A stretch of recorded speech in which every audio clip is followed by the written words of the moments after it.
नमस्कार दोस्तों लोकसभा चुनाव के चौथे चरण की वोटिंग को लेकर के चुनाव प्रचार आज देर शाम थम गया। 13 मई को वोटिंग होगी। 96 लोकसभा सीटों पर चौथे चरण में वोटिंग होनी है, जिसमें से करीब 41 सीट 2019 में भारतीय जनता पार्टी ने जीती थी। लेकिन पहले 3 चरणों की वोटिंग के बाद या फिर कहे तीसरे चरण की वोटिंग के बाद भारत देश की राजनीति में जो एक नया उफान आया है, उसमें एक ही झटके में भारत देश के भीतर लोकतंत्र के उन तमाम पिलर्स को हिला करके रख दिया जो अब तक सत्ता के साथ या फिर सत्ता के लिए नजर आ रहे थे।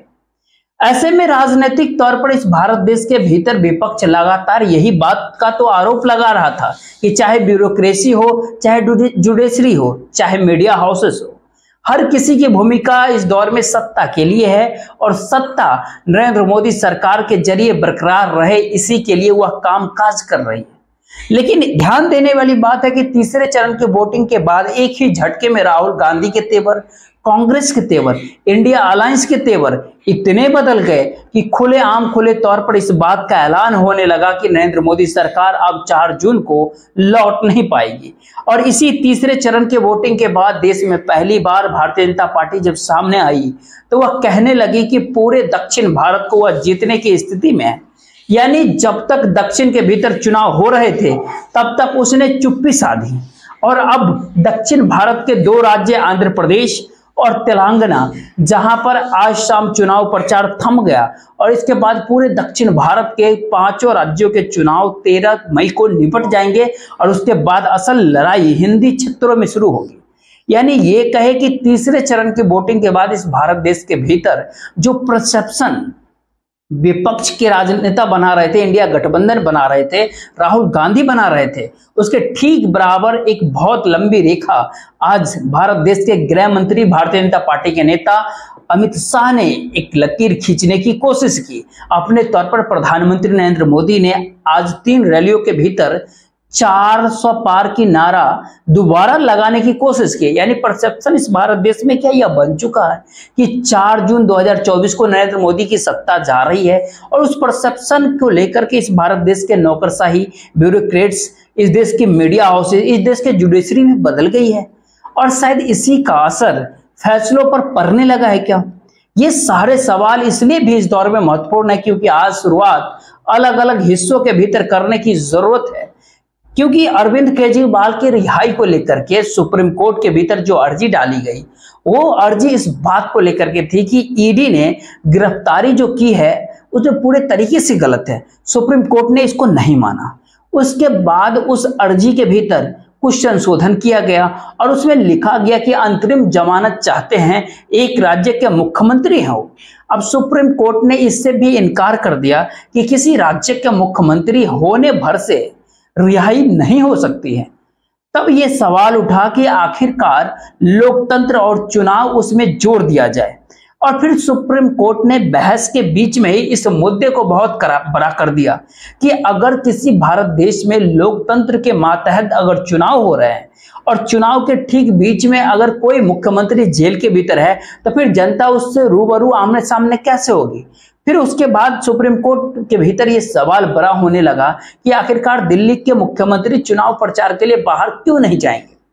जबकि 5 साल में एक बार ही देश में चुनाव होता है। और ध्यान देने वाली बात है, जब तीसरे चरण की वोटिंग देश में 7 मई को हो रही थी, यानी 7 मई को जब वोटिंग हो रही थी तो उसी दिन सुनवाई सुप्रीम कोर्ट के भीतर हो रही थी, और पहली बार सुप्रीम कोर्ट ने इसको अभूतपूर्व बना दिया और बताया भी कि दरअसल ऐसा संभव होता नहीं है कि किसी राज्य का मुख्यमंत्री चुनाव के समय जेल में हो जिनके ऊपर आरोप केवल लगे हुए, साबित नहीं हुए हैं। यानी गिरफ्तारी गलत थे। इससे बात निकलते निकलते लोकतंत्र चुनाव और चुनाव प्रचार पर आकर के अटक गई, और उसके बाद दिल्ली के भीतर मुख्यमंत्री की रिहाई केवल एक प्रचारक के तौर पर, यानी वह चुनाव प्रचार अगले 21 दिनों तक देश में कर सकते हैं, लेकिन इस दौर में मुख्यमंत्री कार्यालय में वो नहीं बैठेंगे, किसी भी फाइल पे वो साइन नहीं करेंगे, यानी बतौर मुख्यमंत्री वह कोई भी काम नहीं करेंगे। केवल अरविंद केजरीवाल एक पार्टी के नेता हैं, और चूंकि वो राज्य के मुख्यमंत्री हैं और नेता हैं तो उनसे रूबरू देश की जनता को होना चाहिए, तो इसीलिए उनकी रिहाई की जा रही है। तो क्या ऐसे में इस दौर में इस भारत देश के नौकरशाही और जुडिशरी और मीडिया हाउसेस तीनों के सामने एक बड़ा नया परसेप्शन तीसरे चरण के बाद बनने लगा है, जिसके भीतर वो घबराए हुए है कि 4 जून को सत्ता अगर पलट गई तो उसके बाद की परिस्थितियां क्या होगी, और उसी से प्रभावित होकर के इस दौर में जो नौकरशाही काम कर रही है, क्योंकि नौकरशाही ने इस भारत देश में खासतौर पर जो आईटी डिपार्टमेंट्स है उसने एक मैक्सिमम नोटिसेस भेज दिए हैं इस भारत देश के तमाम व्यापारियों के पास। और सबसे बड़ी बात यह भी है कि इस भारत देश के बड़े व्यापारियों के पास भी आईटी के नोटिस के हैं। वो कोई बहुत बड़ी रकम नहीं है, लेकिन नोटिस भेजे गए, यानी आईटी डिपार्टमेंट सक्रिय है इस चुनाव प्रचार के बीच में। वहीं दूसरी ओर ईडी इस दौर में शिथिल पड़ रहा है, यानी जो रफ्तार उसकी चुनाव के ऐलान से पहले थी या फिर चुनाव के ऐलान के तुरंत बाद पहले और दूसरे चरण की वोटिंग के दौरान थी, तीसरे चरण के बाद वोटिंग के बाद उसकी स्थिति धीमा पड़ गया। इस दौर में कहीं कोई छापा नहीं पड़ा, जबकि औसतन छापा अगर देखिएगा तो हर दूसरे दिन इस भारत देश के किसी न किसी क्षेत्र में ईडी सक्रिय थी। यानी ये कहे ईडी या फिर नौकरशाही ब्यूरोक्रेट्स ने इस दौर में 4 जून के परिणामों को लेकर जो परसेप्शन राजनीतिक गलियारे के भीतर गूंज रहा है उससे वह ब्यूरोक्रेट्स प्रभावित होंगे। अखबारों के भीतर खबरों के तौर पर, चाहे वो इंडिया गठबंधन से जुड़ी हुई खबर हो या फिर राहुल गांधी के तेवर जो नजर आ रहे हैं हर भाषणों में, सब कुछ हूबहू अब छपने लग गया है। और उसी के बाद भारतीय जनता पार्टी या कहे अमित शाह निकल करके आए, जिन्होंने कहे कि परसेप्शन बनाने की कोशिश की कि दरअसल 4 जून को दोबारा प्रधानमंत्री नरेंद्र मोदी ही बनेंगे। इस सिलसिले की नब्ज को पकड़ने के लिए सबसे पहले जो है, आज लगता है कि सुप्रीम कोर्ट से जो राहत और रियायत दिल्ली के मुख्यमंत्री अरविंद केजरीवाल को मिली, आज ये सवाल जो है भारत देश के गृह मंत्री अमित शाह के सामने भी रखा गया। और कहा तो यहां तक गया कि जिस तरीके से चुनाव प्रचार के बीच में अरविंद केजरीवाल छूटे हैं, सियासी तौर पर एक बहुत बड़ी हार सत्ता या सरकार की है। मैं एक बात स्पष्ट करना चाहता हूं, एक इंटरिम बेल सुप्रीम कोर्ट ने सिर्फ और सिर्फ चुनाव प्रचार के लिए इनको दिया है। उन्होंने सुप्रीम कोर्ट के सामने केस दायर किया था कि मेरी अरेस्ट गलत है, जो सुप्रीम कोर्ट ने नहीं माना। फिर प्रेयर मॉडिफाई किया कि मुझे बेल दिया जाए, वो भी सुप्रीम कोर्ट ने नहीं माना। सिर्फ और सिर्फ चुनाव प्रचार करने के लिए 1 तारीख तक का बेल दिया गया है और 2 तारीख को उनको फिर से एजेंसियों के सामने सरेंडर करना है। और अगर अरविंद केजरीवाल इस चीज को क्लीन चिट मानते हैं तो मुझे लगता है इनकी कानून की समझ बड़ी निर्बल है। हाँ, एक सवाल कोई भी पूछ सकता है, क्योंकि सुप्रीम कोर्ट के जिस बेंच के सामने अरविंद केजरीवाल का मामला था, उसी बेंच के सामने ईवीएम और वीवीपैट का भी मामला था। और ईवीएम और वीवीपैट को लेकर के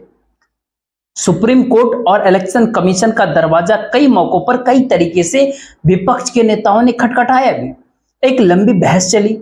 association for democratic reform ADR ने बाकायदा जिस पेटिशंस को फाइल किया, उस पेटिशंस के बाद ये सवाल बहुत बड़ा हो गया था कि ईवीएम को लेकर फैसला कितनी जल्दी देश में आएगा। लेकिन ध्यान देने वाली बात है कि चुनाव शुरू हो गए, फैसला नहीं आया, फैसला सुरक्षित था। अरविंद केजरीवाल को लेकर के तीसरे चरण की वोटिंग के दिन फैसला सुरक्षित रखा गया। उस दिन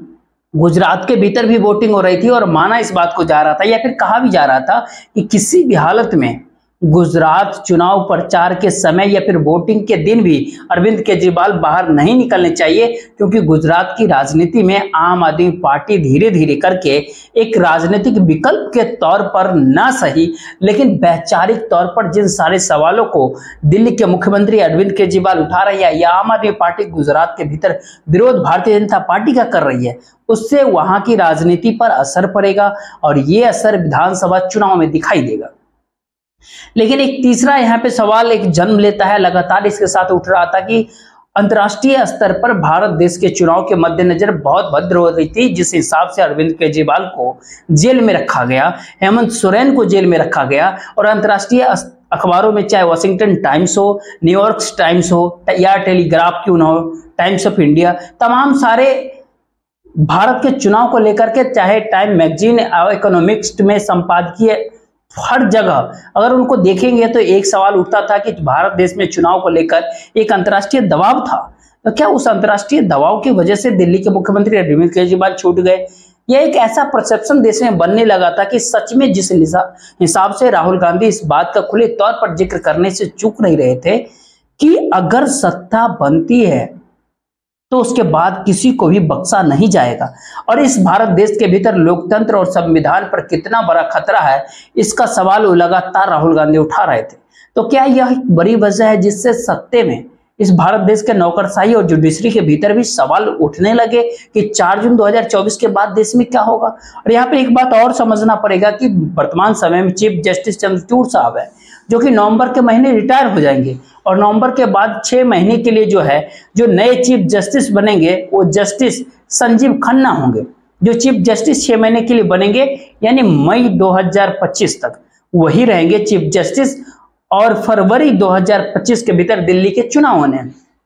ऐसे सियासी तौर पर इन सारे समीकरणों से हट करके एक परिस्थिति यह जरूर समझ लीजिए कि विपक्ष के तेवर लगातार इस भारत देश के लोकतंत्र के उन पिलर्स के ऊपर हमला करे या फिर ना करे, लेकिन उनको परिणाम भुगतने के लिए अपने तौर पर धमकी कह लीजिए, चुनौती कह लीजिए, या फिर इस बात का जिक्र करें कि आप उस पद के काबिल नहीं हैं, और इसको हम बाखूबी देख रहे हैं, इसको खुले तौर पर कहा जाने लगा है। से बोला, ईडी के अफसर मुझे इंटरोगेट कर रहे थे और मैंने उनसे बोला कि देखिए, आप सोच रहे हो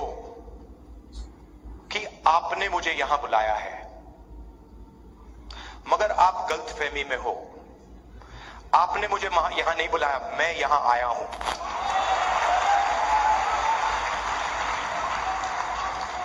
और आप जानते हो मैं यहां क्यों आया हूं? कहते हैं नहीं, मैं यहां इसलिए आया हूं क्योंकि मैं देखना चाहता हूं हिंदुस्तान के लोकतंत्र की हत्या कौन लोग कर रहे हैं।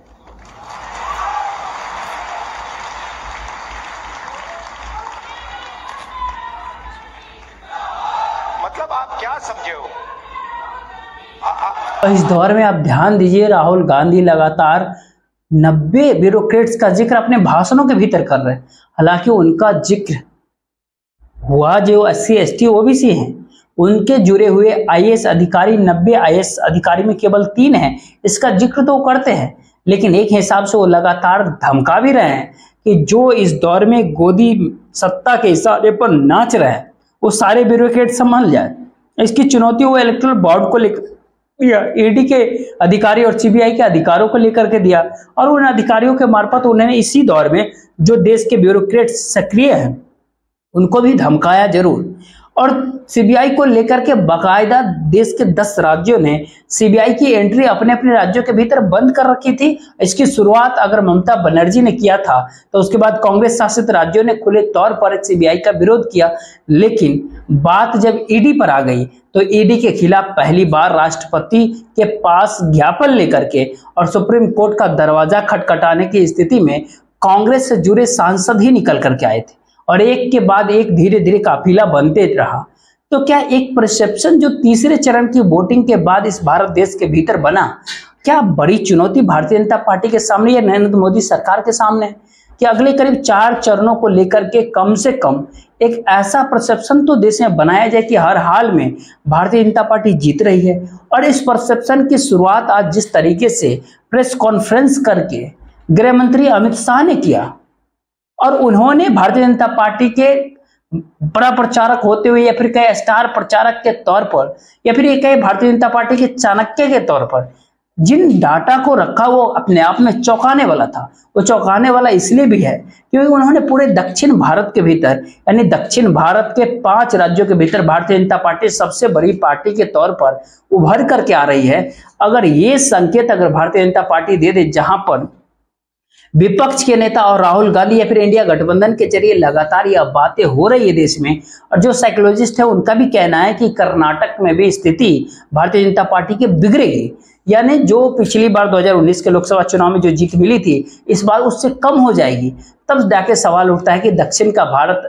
भारत का अगर दरवाजा पूरी तरीके से सील हो गया भारतीय जनता पार्टी के लिए, और ये संदेश अगर उत्तर भारत या हिंदी पट्टी क्षेत्रों में अगर ये संदेश चला गया, तो जाहिर सी बात है 2024 4 जून का रिजल्ट क्या होगा ये किसी को बताने की जरूरत नहीं है। शायद इसीलिए जिन 5 राज्यों का जिक्र आज अमित शाह कर रहे थे दक्षिण भारत के, और किस अंदाज में कर रहे थे, जरा उसको भी एक पल के लिए देख लीजिए कि जब 4 जून को परिणाम आएंगे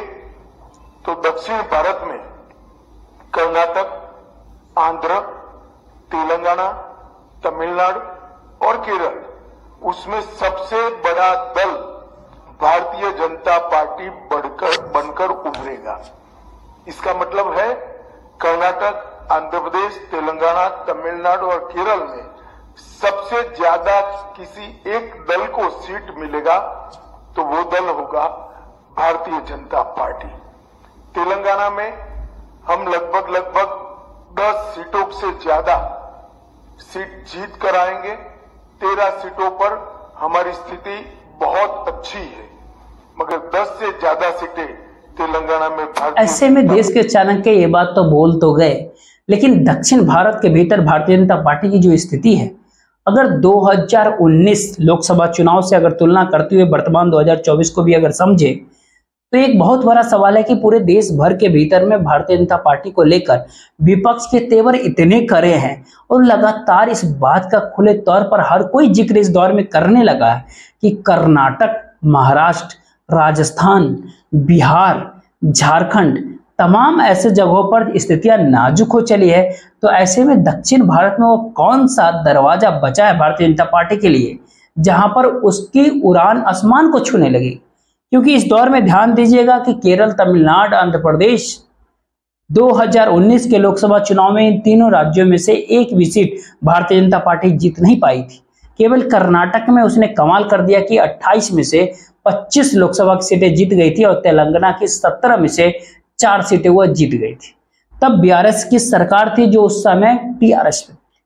लेकिन अब वहां पर कांग्रेस की सरकार है। इसलिए भी सवाल जब इस भारत देश के भीतर सीधे तौर पर कांग्रेस और भारतीय जनता पार्टी आमने सामने जिन राज्यों के भीतर खड़ी है, अगर वहां की स्थितियों को लेकर के सवाल 2019 के लोकसभा चुनाव से हट करके अगर उठ चले हैं, तो जहां पर भारतीय जनता पार्टी की सत्ता आई है, चाहे कर्नाटक हो, चाहे तेलंगाना हो, चाहे हिमाचल प्रदेश हो, वहां पर स्थिति कैसे ठीक हो जाएगी? लेकिन दक्षिण भारत के इन 5 राज्यों के भीतर केरल, तमिलनाडु, आंध्र प्रदेश और तेलंगाना, कर्नाटक, ये सब इन कुल मिलाकर के 128 लोकसभा की सीट है। इस 128 लोकसभा सीट में से करीब बीजेपी के पास 28 सीट है, यानी 3 तेलंगाना की और 25 कर्नाटक की। अब ऐसे में सवाल है कि अपने तौर पर तेलंगाना में 10 सीट लेकर के आएंगे, इसका जिक्र बीजेपी के चाणक्य ने कर दिया, लेकिन बाकी राज्यों में क्या लेकर के आएंगे? और जिस गठबंधन के आश्रय, चाहे आंध्र प्रदेश में चंद्रबाबू नायडू और पवन के साथ का गठबंधन हो, चाहे कर्नाटक के भीतर में जेडीएस के साथ का गठबंधन हो, चाहे तमिलनाडु के भीतर एआईडीएमके के साथ का गठबंधन हो, या फिर तेलंगाना के भीतर सवाल बीआरएस को लेकर के गठबंधन के मद्देनजर कई बार उठते और कांग्रेस लगातार एआईएमएम को भी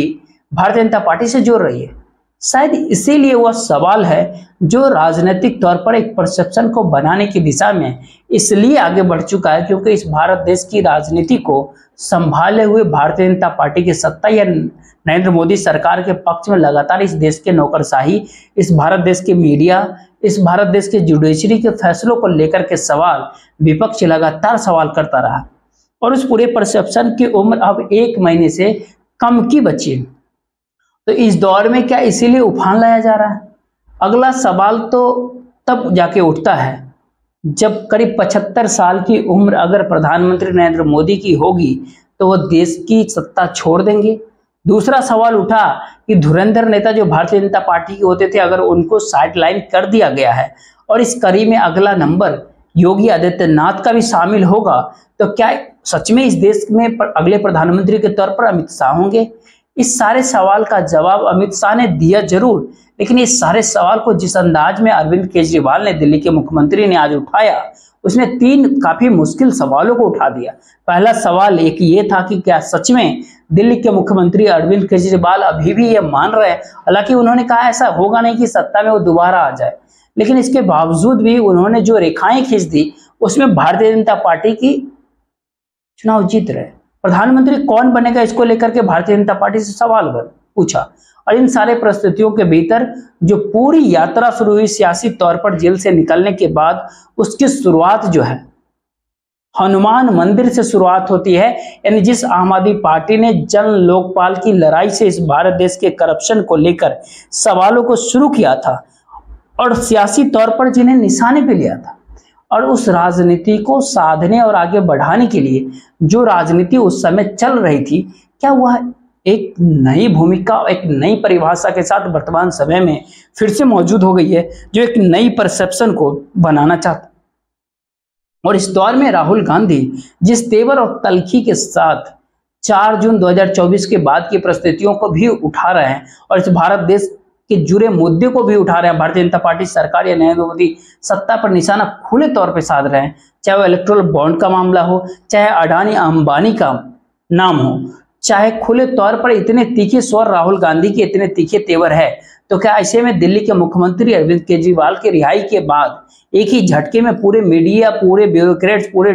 जुडिशरी की नजर अब उस परसेप्शन के दिशा में आगे बढ़ गई, जहां पर निगाहों में अरविंद केजरीवाल आ जाए और इंडिया गठबंधन के भीतर 2 ध्रुव नजर आने लगे, क्योंकि पंजाब के भीतर तो दोनों आमने के सामने टकराने दोनों को। और इसीलिए जो है, जो भारतीय जनता पार्टी के चाणक्य की रिपोर्ट कहती है वो 5 राज्यों को लेकर के है कि वहां पर बहुत शानदार रिजल्ट भारतीय जनता पार्टी को आने वाली है। इसलिए भारतीय जनता पार्टी के वह नेता ना घबराए कि हिंदरी पट्टी के क्षेत्रों में क्या होगा। उनका साफ कहना है कि आंध्र प्रदेश में जगन रेड्डी की सीट भारतीय जनता पार्टी के पास आने वाली है, तेलंगाना में बीआरएस की सीट भारतीय जनता पार्टी के पास आने वाली है, ओडिशा में नवीन पटनायक की सीटें भारतीय जनता पार्टी के पास आने वाली है, ममता बनर्जी है पश्चिम बंगाल में जो भी सीटें भारतीय जनता पार्टी के पास आने वाली है, पंजाब के भीतर भी अकाली दल की सीट जो है बीजेपी के पास आने वाली है। इस धारणा को बना करके जो रिपोर्ट भारतीय जनता पार्टी के भीतर घूम रही है, और उसके समानांतर अरविंद केजरीवाल की रिहाई के बाद सियासी तौर पर सबका ध्यान इस पर है कि अरविंद केजरीवाल क्या कुछ कहते हैं,